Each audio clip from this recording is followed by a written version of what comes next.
Tell me his power whenever. All right. Yes. Portal Friendly. I'm going to have to go back and watch these episodes because this has happened multiple times that the power just goes out. To see your face when it just kind of cuts out, and you're left I'm like just looking around and I was like, is that me or is that him?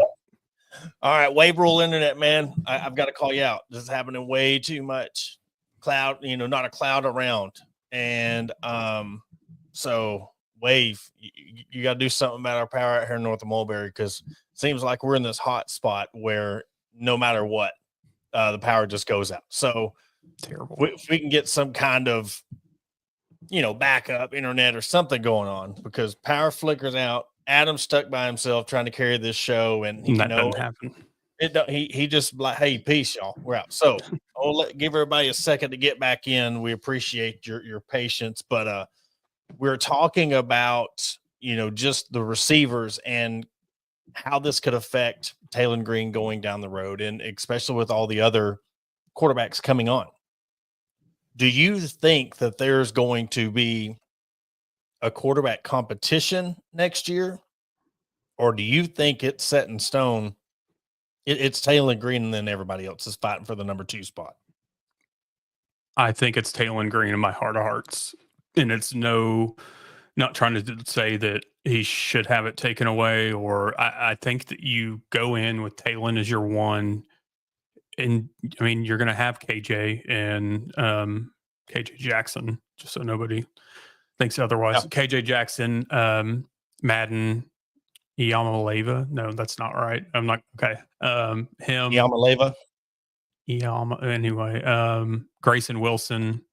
You're going to have them battle. I mean, for that 2 spot. So we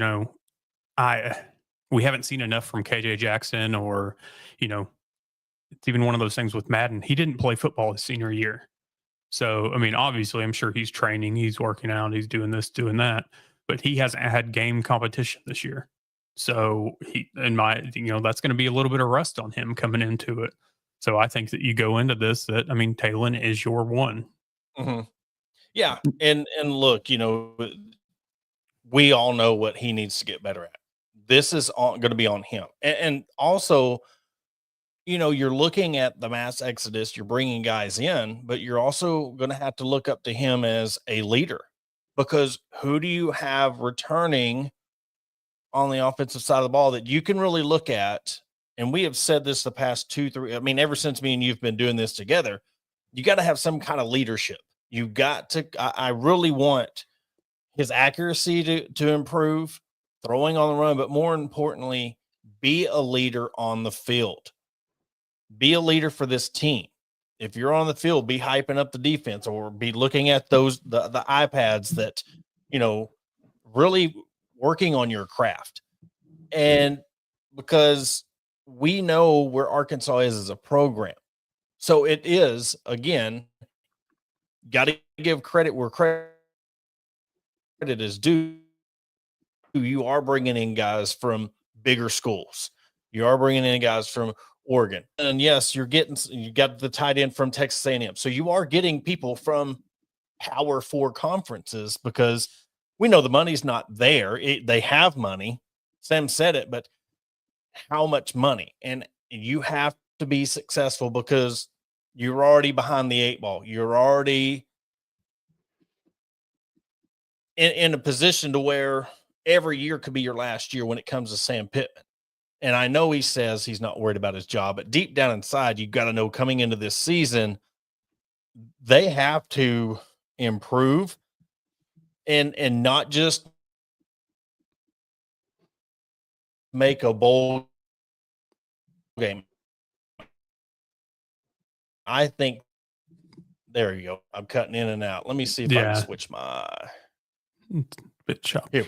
Well, and I mean, I think leaders on the both sides of the ball, but one overall should be your quarterback. But I liked seeing so far what we've heard out of Carmona, and potentially being that offensive line anchor that could also be that. Huh? You there? I'm just cutting in and out. Again, I'm switching over from the hot spot to Wave, so I again glitching. But I think Carmona can be that, at least offensive line veteran. he's been very vocal, especially in the last couple months and in this off season so far. I say off season, they still have the ball game. But then so far, one thing I loved seeing out of him was when Kudus committed to Ole Miss, and it was just basically his comment on it was "See you week 3." Because and it's one of those, I want to see stuff. It's offensive line versus offensive line, so they're not going to see each other on the field. But at the same time, that's what you want to see. You want to see these guys that have a bad name taste in their mouth. Take it out on whoever's in front of you. Carmona needs to go into that game, and whatever defensive lineman is lined up across from him, be like, guess what? I'm going to put you on your ass because of what Kudus did. Mm-hmm. And that's what needs to happen. Yeah. That's what I want to see. And I think that Taylen Green, from the standpoint of being a leader, I think he has it in him. I think we've seen glimpses of it. And I think this next season, he takes a step further with that, with all the transfer portal stuff and all the changes and whatnot. It's little things. Like I know that Kobe Branham, they just recently had a baby shower for him and his, I think, fiance. I don't think they're in yet. If I'm wrong, I'm sorry. Yeah. But his mom posted, from the baby shower, and you had guys on the offense, guys of the offensive line. Taylen Green was there, and I'm just like, that's things I want to see from the quarterback of this team, is them being there to support each other for the guys that stayed. Yeah, look, I know we're old school guys, and we love to see old school football, and I would love nothing more. You talking about setting a tone, week 3. In Oxford, Carmona just puts dude on his rear end and looks at the Ole Miss sideline, looks at the former Arkansas players. You talk about what we've missed from this team is setting a tone, going into these games where you're not scared. You're not going into this game, oh, well, we're supposed to lose this game. They have more money. They have all the guys. You go in there and you put people on their ass.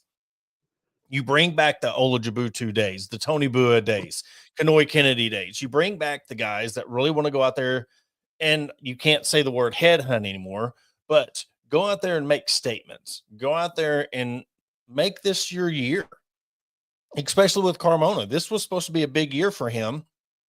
And talking about captains, pick your captains that are legit leaders. They're going to go out there and will. You look at the Oklahoma State game, you look at the Texas A&M game, even the LSU game, you look at those games, the Texas games. I really feel that minus the turnovers, if you have somebody on your team that wills this team to win, you win some of those games because you're not making the turnovers.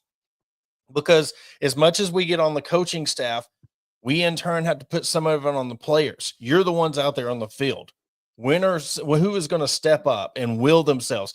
4th down stop. We're going to stop this team. Now, the offense takes that as they done us a solid. They gave us a 4th down stop deep in, say, LSU's territory, and we go down and score because you gave up 86 points, I believe it was, on turnovers last season. Return the favor. Mm-hmm. Make it to the point to where you're going out there and you're the ones turning the ball over. You're the ones getting the turnovers, and you're the ones scoring. Then you're putting all the pressure off the defense, and you're not going forward and 6 down the stretch. Again, looking at the schedule, that's going to be pretty damn tough. Let's not say it. So it's kind of hard because it's almost like it's not fair, but they put themselves in this position that you have to do better with a even tougher schedule. Mm-hmm. And, I look back to 2023, now 2024, just talking about leadership. And, last year, I know it was before the Mississippi State game, but we saw glimpses of this in KJ Jefferson that progressed through the season. Us talking about Taylen Green and what we'd like to see from him. We were missing it last year with KJ also. I don't want to see you come to the sideline pouting. I don't want to see you come to the sideline and go sit by yourself. You know what? It's one of those things that if an offensive lineman missed a block, if the running back fumbled the ball, I mean, I get, you know what? Go get in their ass for a second and then pat them on the back and say, like, okay, hey, we got this. Let's move forward. Don't go sit on the end of the bench and eat your Skittles and pout. I don't want to see it. And at the same time, like you're saying, being that vocal leader, I would love to see whether it's Carmona, whether it's Talon. I think it's going to come from Talon from this aspect of it, but be up there for the defense. Defense has a big stop or turnover. I want to see you, like whoever that person was that created that turnover. I'd love to see the quarterback be right there, like, pat on the back, 5 handshake, whatever, before he goes out on the field, just so that I think that they understand, like, I see what you did for me. Now let me go do this for you. Both sides of the ball have to work together, not be competing against each other, if you will. Also, I think you do away with the turnover chains, the Yes. turnover slam dunks, because this is what I'm getting at. I want you to celebrate those turnovers on the field. Celebrate them. You go to the sideline and it's business as usual. Act like you've been there. Then when you go in the locker room after the game, then you celebrate those. Then you do your turnover chains, or you want to do your player of the game thing. Do it in the confines of your own locker room, because the fact that what game was it? They were doing the turnover belt or whatever their turnover thing was, and they were down 20 or down 30. With the championship belt. Yeah, championship it was. Belt, I think that was the Ole Miss game. Yeah, coming off the field when you're down 20 something points, and no, if I was somebody and you tried to hand me that and we're down 20, I'm throwing it on the ground. Then you do the little Tweety Bird thing after every incomplete pass. I look, this is the thing. And because you want to act like you've been there before, but you haven't been there before, but you still want to act like you've been there before. Arkansas, when you look at this business as usual, because look, take advantage of it. You got all these guys going and chasing money. You come out there. Look at Duke and UNLV. They went out there blue collared and hung with the guys from UNLV. You look at all those matchups where you thought this team was just going to go out there and annihilate. You look at Michael Jordan and you're talking about the toughness. And yes, he was very tough on the players. His teammates called him an asshole, but he wouldn't ask them to do something that he wouldn't do himself, and made them better. That's what you got to have. You got to have guys on both sides of the field that are willing to go out there, do the extra work, put in the extra time, but yet be a leader on the field. And I think that's what's been lacking a lot the last 4 years. And again, it could come to coaching. It could come to the discipline. It could come to the fact that if Talon Green is he's not held to the standard that he should. He is coddled more. Maybe some of these guys are coddled because they're making the NIL money, but that's got to stop, because if you don't, you could end up being 4-8 next year. Mm-hmm. Easy. And that's what I was. Go ahead. Oh no, I was just going back to like the guys that having that guy. I mean, I really think it ended that 2021 season when you lost after all those super seniors left. You lost your Grant Morton, you lost your Brooks Ellis, you lost these guys. I mean, that right there. You lost all these leaders, and I felt like the guys beneath them in class, you didn't have anybody looking to step into that position when they left. And so then you just had a bunch of guys kind of standing around looking at each other versus somebody stepping up to be a leader. And I know a lot of us expected Landon Jackson to possibly be that guy. And I'm not saying that he wasn't, but we didn't see it on the field outside of, say, when he got a sack or when he forced a fumble. So when he does something individual, yes. I get what you're saying there. And you see the screen.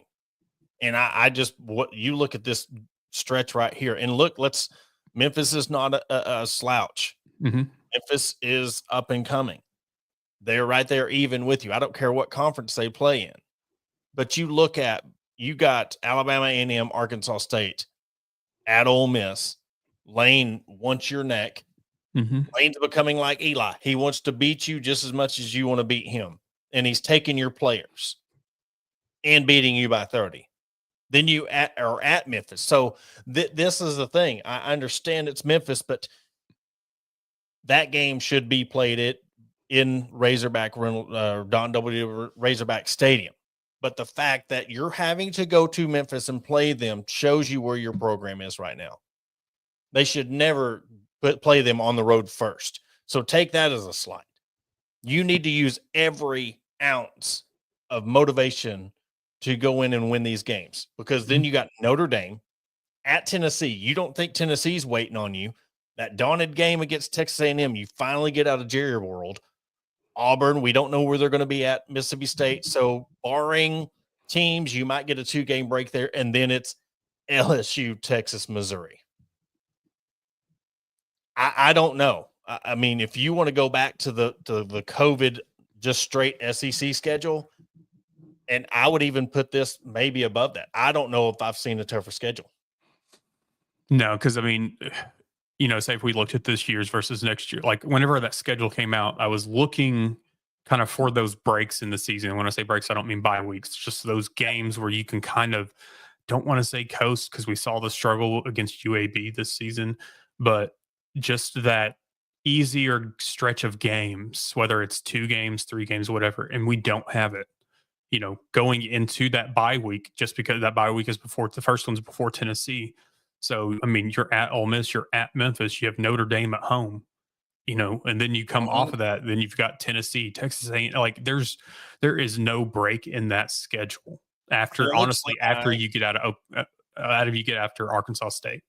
It looks like the bye week is after the Notre Dame game. So you're at Ole Miss, at Memphis, Notre Dame, bye week at Tennessee. But then you have Tennessee, Texas. So if you really look at this, you've got Alabama, A&M, Arkansas State. Then you go Ole Miss, Memphis, Notre Dame, break. Tennessee, Texas A&M. Maybe if you want to call a break in between Auburn and Mississippi State. Then you get a bye week. But guess what? You got a bye week, and then you got to go to LSU, to Austin, and then finally Missouri at home. Brutal.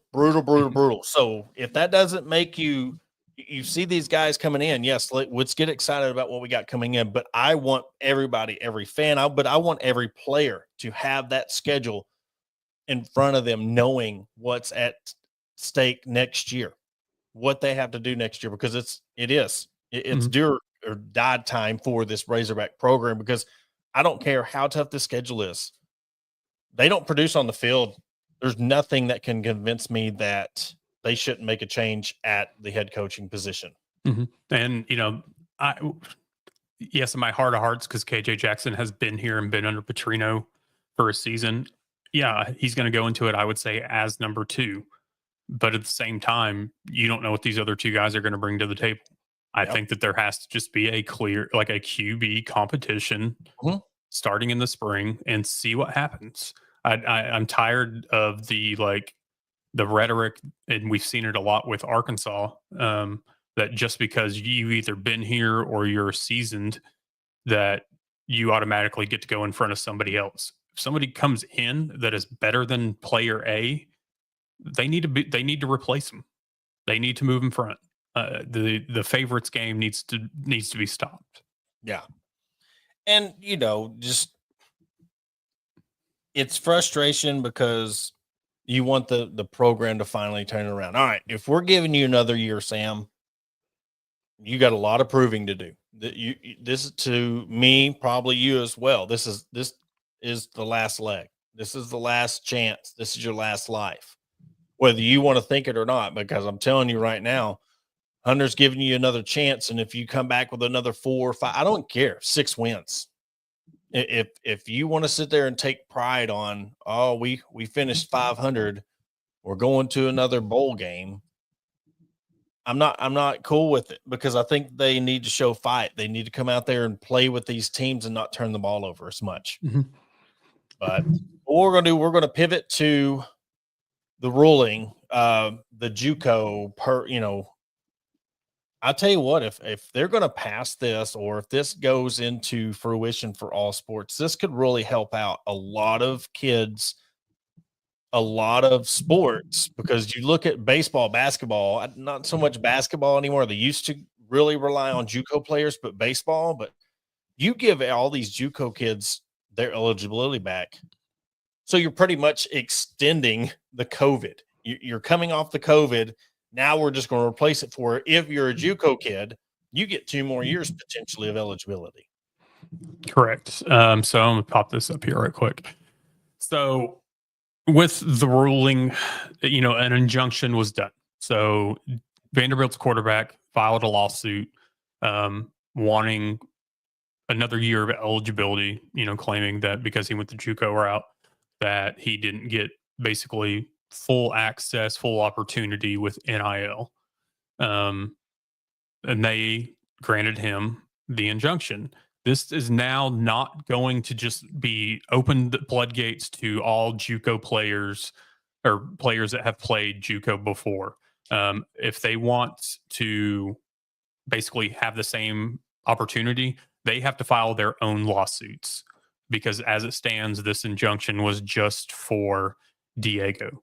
So nothing has been, there's no rule change that's all of a sudden happened that all these players that played and went to JUCO for a year or two, they don't all of a sudden get 1 or 2 years of eligibility just tacked on. That's not how this works at the moment. So I'm not saying that's not going to change, but if any of these guys are going to be fighting for more eligibility, they're going to have to file a lawsuit immediately. Now, like I said, I'm not going to say that they're not going to come down and change the rule because we've seen all this stuff be rolled in the favor of the players time after time again. So, yes, I see it on the horizon, but as it stands right now, this is only for Vanderbilt's quarterback.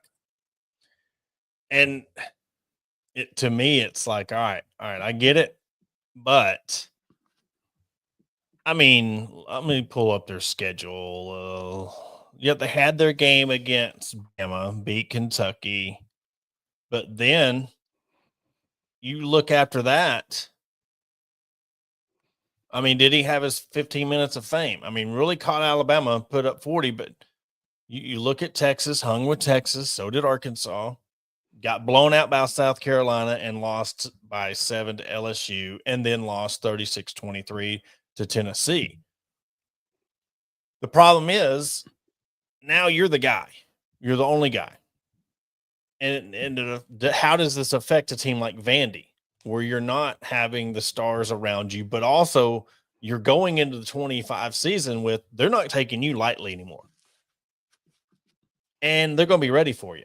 Mm-hmm. So I appreciate the fight, but it's kind of like what we were talking about off air of he kind of, I think, in my opinion, you're talking about name, image, and likeness and stock. It's a little late. Mm-hmm. If he would have done this right after the Bama game, hey, that dude's worth $1 million. I mean, it's just the hype that was around it. He was the darling of college football, but you got to back it up after that. Mm-hmm. So that's going to play into it. What gets me is you're talking about now you got to get a lawyer. You have to do all this, but what is going to keep this from, we're talking about this trend with college football. What if they grant GAs eligibility to play football? We're talking about being employees and we're talking about this eligibility. We're talking about guys that now work. You can get a job. You can get NIL money. Could you imagine GAs suiting up on Saturdays and then throughout practice? I mean, nothing is above like my expectations anymore. Nothing will surprise me anymore when it comes to where we're going with college football. And I'm looking at it more of a minor league baseball system. So if you're getting guys, and to me, it's not like somebody's an All-American quarterback and there's 10 years making more money in college football than they could be making in NFL, and they're just tearing up the league, where it's just a complete disadvantage. These are people that are never going to make an NFL roster hanging on to this money. So that's where I'm like, hey, if these guys want to get their 7th or 8th year, it's not like they're going out tearing things up and going to a team and then making them a national championship contender. So I don't have a problem with it. I think you're going to see, if this does change for everybody, because my mind kind of went to today is JUCO becomes essentially a farm league. Mm-hmm.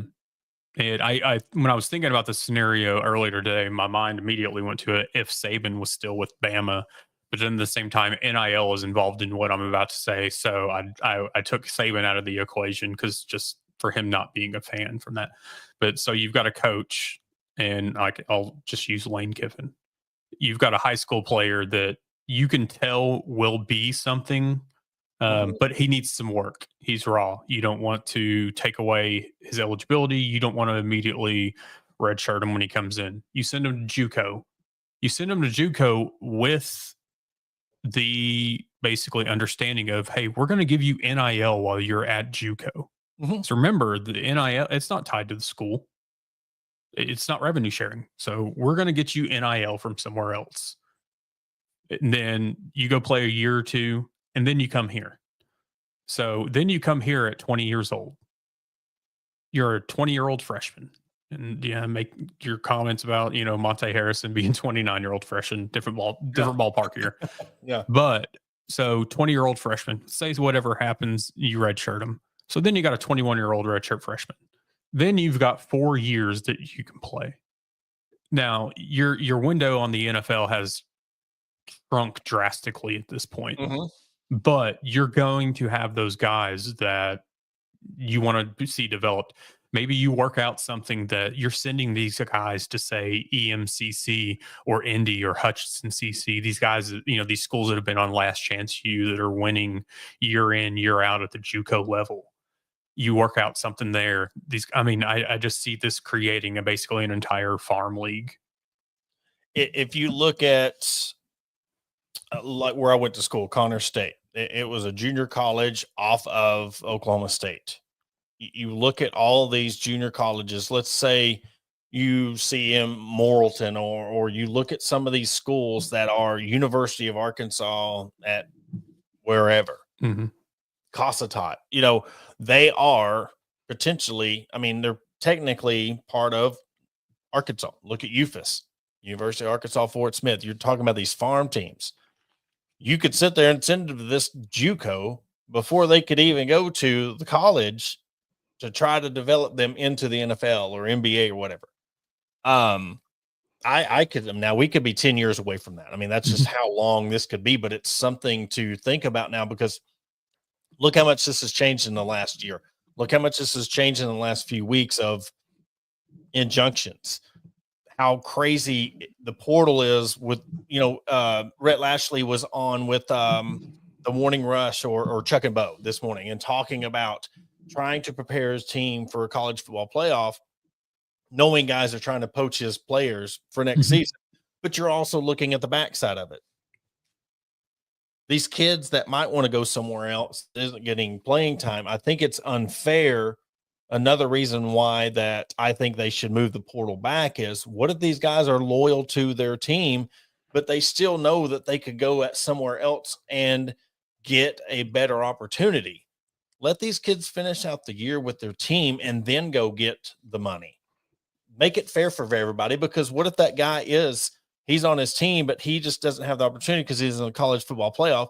Well, somebody else from another school that's done playing, or they're opting out of their bowl game, they're already getting a head start on their recruiting process, their visits, and then they could already sign with a team. So I think that's another angle that we need to look at, because make it fair for everybody who wants to be a part of this, because it makes it easier on the coaches, the players, and everybody involved. All right, say the national championship games, January 20th, they're talking about the coaching conference is a big place where they network, and coaches could sit there and try to get better jobs for themselves. Start the portal after that, and then you have the whole time, because schools don't start until the second week of January. They don't start January 1st. I think they really need to look at moving that back until after bowl season. I think even if you cut back the gap between 1 week, where you could fit everything into where, all right, the national championship game is going to be played on January 13th, and then school starts the 16th, and then you could start the process of getting your eligibility and get into a school, because I just think it's unfair for everybody when they're trying to coach and worry about their players. They're heading on into it. You've seen Barry Odom. You've seen coaches that are making changes. It makes it fair all the way around. Oh, and then I wholeheartedly agree. I think that they need to change the time frame of the transfer portal, and then, going to bowl games and players opting out and whatnot. Whether it's tied to revenue sharing when that starts July 1st, or whether they figure out how to, I think it just needs to be tied to the bowl games and NIL and the packages that these players get, or, start paying the players out of the bowl game. Like, they get these swag bags, this, that, and the other. Forego some of that. Give the players that play money. I mean, it's just one of those that I think that's the only way you keep some of these players in the bowl games is them getting paid for a specific bowl game.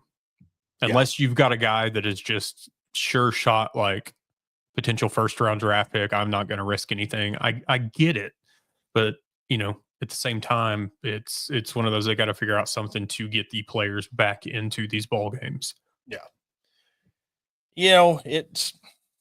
We'll see where Arkansas lands. I know I can't remember what day the portal ends. I know there's two different sections of the portal opening. So we still have another portal window where we can really see where. And you think about when's the second. Do you remember offhand when the second portal window is? That's what I'm pulling up right now. So the first one closes, the one we're in now closes December 28th.